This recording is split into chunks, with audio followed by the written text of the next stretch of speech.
Hello, this is a public service announcement for parent rights and special education for USD 491 parents and staff.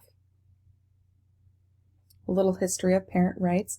The 2004 IDEA procedures mandated that schools give parents the option to be members of the decision-making team for their child's educational services. What is the definition of a parent?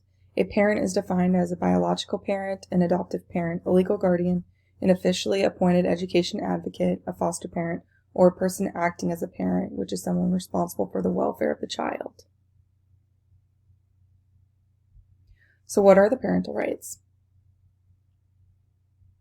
Parents must be provided a copy of the Parental Rights and Parent Rights and Special Education Notice at least once in a school year upon request or referral for initial evaluation, first formal complaint or due process complaint of the year, upon disciplinary removal of student for alternative placement, and upon parent request. Parent consent is required for conducting initial and reevaluations, initial provision of services on IEP, a substantial change in placement, a material change in services, or adding or deleting a service completely. Parental consent can be revoked by the parent at any time.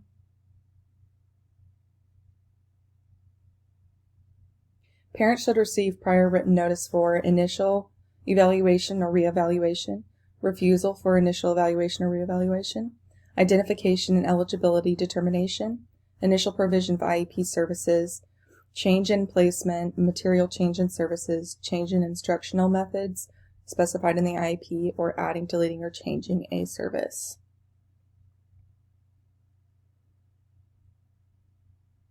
USD 491 parents. Eudora students receive special education services from the East Central Kansas Cooperative in Education. ECKCE does not provide any additional guidelines that are not already outlined by state laws. Thank you for watching my video. Please let me know if you have any questions.